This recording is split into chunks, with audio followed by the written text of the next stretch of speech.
John, what's up? So I'm married, and my question is, how do we navigate marriage and raising two kids with now two very different beliefs? Little backstory is we've been married for 7 years, dating for 3 prior to that. We have 2 kids, ages 3 and 5. My wife growing up was a Jehovah's Witness. She stepped away from the faith about late teens. She wasn't in it when we were dating, so she had talked about it a little bit, but wasn't a part of it. But now, all of a sudden, she wants to go back, and she actually is going back. Okay. What makes it hard is their beliefs are strongly different. No birthdays, no holidays. I feel like a single parent. Yeah. Number one, I hate that for you, John, because your whole world just got turned upside down, and I am just going to sit here for a second and grieve with you. It sucks, man. And I hate that for you.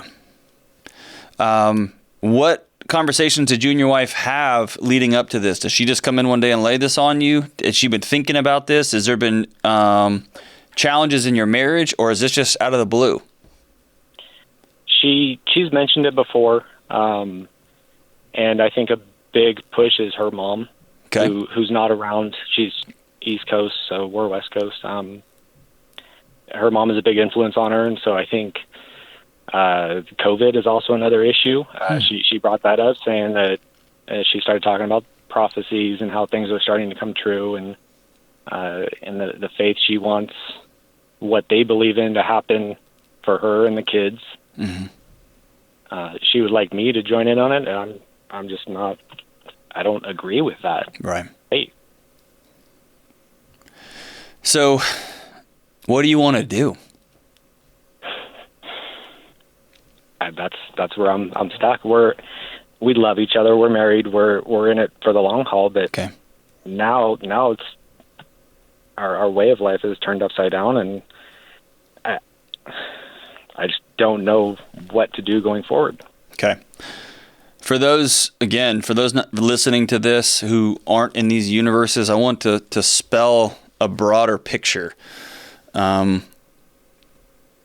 folks who aren't in any particular faith community or are in faith communities that may be more universal in nature, there are certain faith communities that have a deep, heartfelt ideation that if it doesn't happen this way, somebody's soul is going to be tortured forever. And these conversations can be existential in nature when my version of endings and your version of endings don't match. It's not simply a matter of, well, you can go to that building on Sunday and I'll go to this building and then we'll just meet up for lunch. It can be much deeper than that. Right, John? Right. Okay. One of their beliefs was blood transfusions. She does not believe in that. Okay. And so, God forbid something happens and she's with the kids and one of them gets hurt, she's not going to agree to saving her child's life. Right. So here's the, man, I'm wading into deep waters here, but here's the reality. You're fortunate in this conversation because you and your wife both love each other. Okay. And you have to start from that place.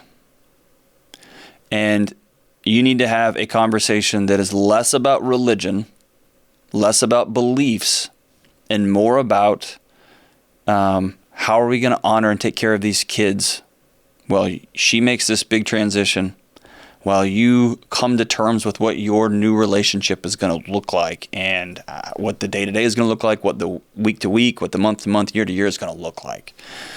And then you need to get into the nitty-gritty. And some of these transitions in your mind are going to be bigger than they are in reality. Meaning you're going to have conjured up in your head this and this and this. She's not, if your kid's in a car wreck and they're racing her to the hospital, she's going to sign a paper and say, no blood transfusion, I'm going to let my kid die on the table. So you need to know the doctors won't let that happen. Okay? But there may be other alternatives where you say, my kids will get the medical care that they need. I will not budge on that. Period. Right. I am going to throw my child a birthday party. Period. Okay? Yes. And so what you need to get in your head is the non-negotiables, right? And have a conversation with your wife. Ask her, what are the non-negotiables? Because now she gets both sides, right? She's been there. She left. She was with you and are you just in a Protestant faith? Yes. Okay.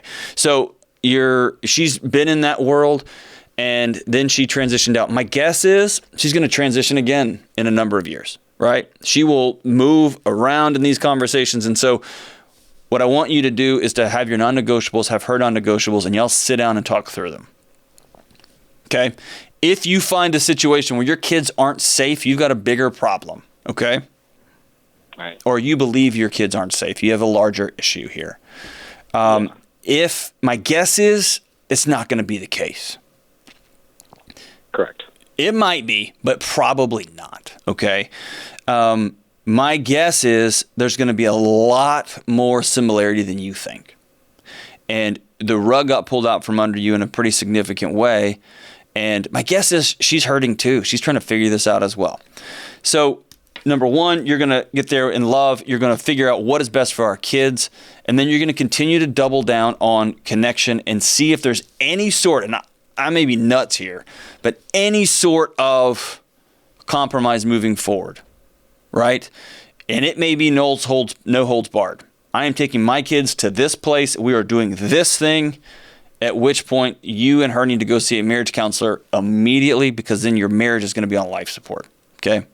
Okay. I know you're committed to it, but if you have strong Protestant beliefs and you have kids, if you have strong values and beliefs of any sort, and somebody else, particularly your wife, is imposing different values and beliefs on your kids that contradict those, there's no way your marriage survives that, okay? That if you don't have a spirit of love and connection and compromise there, okay? And here's the magic. I want you to be open with your kids as you have these conversations, okay? How old are they? 3 and 5. 3 and 5. Okay, Which so makes it hard now because she's obviously teaching what she believes now, and they're not doing this out of spite or hate or anything, but they'll make comments, oh, Dada doesn't know Jehovah, or sure, stuff like that, or why doesn't Dada pray to Jehovah?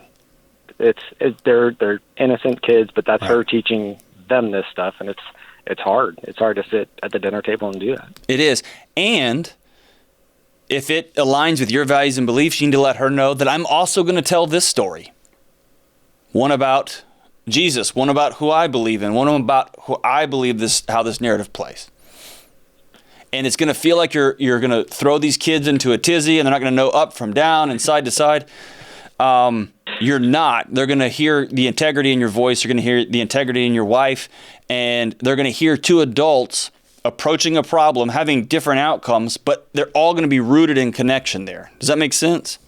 It does. It does. And kids are incredibly resilient. They understand. Like this is an off the wall example. If it's a terrible one, don't send me mean cards and letters, whatever. I'm late to everything. I try so hard, John. I can't tell you how hard I try.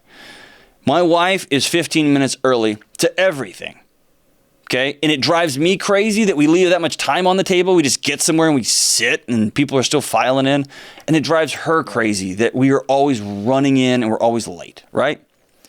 Right. My kids know that I'm trying. I really am. I'm putting some things in place. I'm constantly working towards discipline. And it's a discipline issue, dude. I wish it was something, psychosomatic. It's discipline for me. And she is constantly working on having a little more fun in life, right? Loosening up a little bit. And my kids see two parents who are both people of integrity, both people who have values, both people who have beliefs, and who are approaching going to the movies differently. Does that make sense? Yeah. So there's not the existential weight here, right? There's not the idea of what's going to happen in the afterlife and all those other conversations. But there is, if you approach your kids in love, you approach your kids with connection, they're going to be able to hear and see you guys. Okay, they love us. I'm figuring this out. I'm figuring that out. It's when she says, you cannot mention Jesus in my house again. Then you are going to have a problem. Or when you turn to her and say, you will not talk about praying to Jehovah again in this home, then y'all are going to have a problem, right? So ultimately, you know what? I'm gonna back out. Y'all need to go see a marriage counselor now, right? Y'all need to go see a marriage counselor now. Y'all need to go talk to somebody now and begin to work through some of the what this means. Have somebody else navigate this with you. Your non-negotiables, the things that you're able to compromise. What birthdays and holidays are going to look like. What church service is going to look like. What we're going to tell our kids about end times prophecies. This is one of many pandemics that have happened in our in the history of people, and so on and so on and so forth, right? But double down in love. You still love this lady. She still loves you. And that's a great place for you to start. Okay? So sit down tonight with her and say, we're going to talk about our kids. We're going to talk about the non-negotiables. And we're going to go from there. John, thank you so much for this call. I do want to know how that conversation happens, how it goes. So call me back. Let me know how it goes. And let me know how the non-negotiables call. My guess is, I'm almost positive, there's going to be very few things at the end of the day that you'll have to go to war on right now. Eventually you will. Eventually you're going to have to butt heads in a hard way. And you'll have to say for me and my house, she'll say for me and my house, and you're going to have some hard conversations. But for right now, in the season of transition, the season of pain, double down on love, double down on non-negotiables, and make sure those kids are loved and connected.